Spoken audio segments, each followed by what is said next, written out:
Pour ne rien manquer, abonnez-vous maintenant. Sud Radio Parlons Vrai chez Bourdin, 10h30, 12h30, Jean-Jacques Bourdin. Il est 11h moins 10. Merci d'être avec nous. 0826 300 300. Vous n'hésitez pas.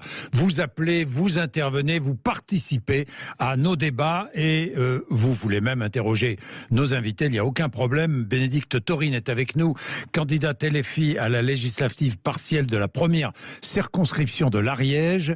Bénédicte Taurine, bonjour.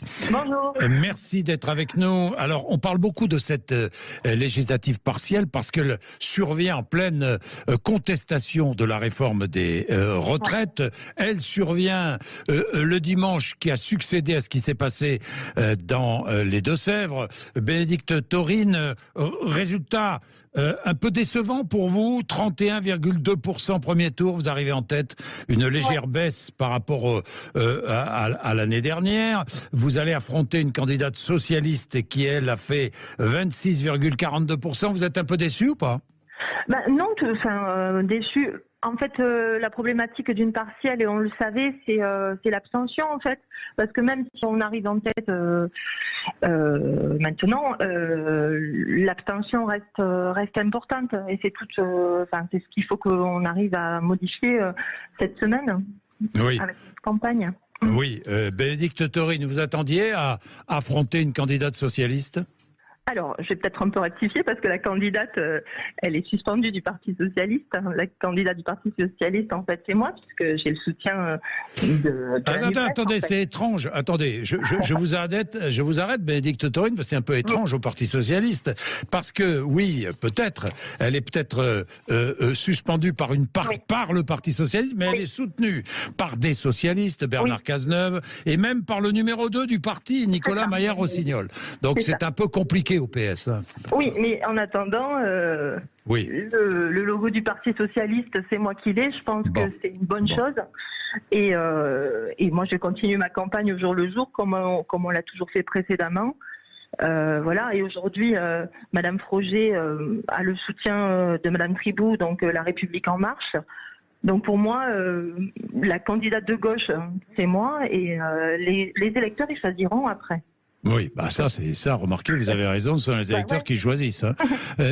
Martine Froger n'est pas de gauche pour vous ? Dans l'état actuel des choses, moi, il ne me semble pas. Parce que je pense que les gens, ce qu'ils attendent, c'est une union à gauche. Je pense qu'à travers la NUPES et notre programme, c'est ce que l'on porte. Donc pour moi, avec le soutien de Mme Tribou à Mme Froger, je considère que la candidate de gauche, c'est moi, et qu'il y a des divergences, effectivement, vous avez raison, au sein du Parti Socialiste. Mais après, ça, c'est pas mon problème. Bien sûr, non mais c'est pas une femme de gauche. Non, j'oublie les soutiens ou autres. Est-ce que c'est une femme de gauche, Martine Froger ? En tant que personne, moi, je la connais, effectivement, mais moi, ce que je considère, c'est la candidate, c'est pas la personne. Là, elle est candidate pour des dissidents du Parti Socialiste, soutenus par Madame Tribou, La République En Marche. Donc pour moi, aujourd'hui, la candidate de la NUPES à gauche, avec un programme de rupture, c'est moi, et uniquement moi. Uniquement vous. Uniquement vous. Bien, vous avez... le Rassemblement National a progressé dans cette circonscription, Bénédicte Taurine. Vous ne l'affrontez pas au second tour parce que Martine Froger a fait un bon score et a gagné 8 points par rapport au scrutin de l'an passé. Est-ce que vous êtes surpris par ce résultat ? Surprise. Après, il y a des évolutions au niveau du pourcentage. Effectivement, après, si on regarde le nombre de voix, il est à peu près équivalent pour Mme Froger. Le Rassemblement National est en progression. Moi, j'ai perdu pas mal de voix par rapport, d'après nos calculs, par rapport à une forte abstention de nos militants aussi. Abstention de tous les côtés. Mais justement... Justement, Bénédicte Taurine, l'abstention, n'est-ce pas la conséquence de ce que nous vivons actuellement, du climat général ? C'est ce que j'allais vous dire, parce que moi j'étais systématiquement aux côtés puisque je suis députée depuis le mois de janvier, j'étais systématiquement dans la rue aux côtés des manifestantes et des manifestants, et ce qu'ils nous redisaient, et ce qui m'a un peu ennuyé, c'est que ça servait à rien d'aller voter quand on voit comment le gouvernement passe en force, en fait. Du coup, la mobilisation des gens à gauche a été plus complexe de mon point de vue. Voilà. Oui. Donc, tout mon travail cette semaine, c'est de dire que non, une opposition à l'Assemblée est extrêmement importante et que c'est nous qui la portons. Oui, mais vous ne considérez pas Martine Froger, votre adversaire, comme une femme d'opposition? Non, parce que en fait, moi, j'ai fait partie du groupe des 17. On a eu une forte opposition. Mais ce que je vois aujourd'hui, c'est qu'avec un groupe plus important et plus large, on arrive à mieux faire passer nos idées, à mon sens, plutôt que dans un petit groupe. Voilà. Est-ce que vous ne pensez pas, Bénédicte Taurine, que le comportement aussi de certains députés, la France Insoumise, à l'Assemblée, a fait en sorte que l'abstention progresse? Moi, je pense pas. Des retours que j'ai, c'est vraiment le passage en force du 49-3. Sur le terrain, moi, des camarades aussi pensaient qu'on allait passer, donc ils ne se sont pas forcément mobilisés.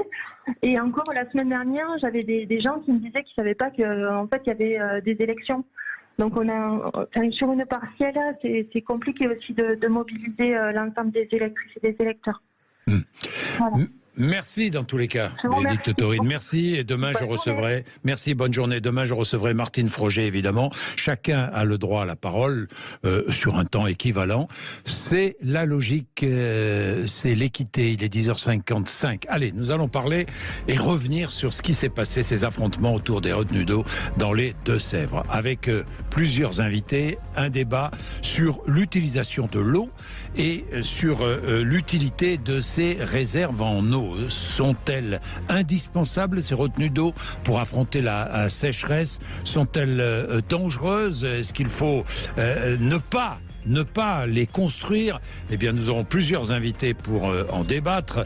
Nous serons avec Yann Verling, fondateur de Les Écolos, nouveau parti écologiste. Nous serons avec Sébastien Leurquin, qui est journaliste indépendant, auteur de L'affrontement qui vient de l'éco-résistance à l'éco-terrorisme aux éditions du Rocher, et Florence Pradier, qui est directrice générale de la coopération agricole.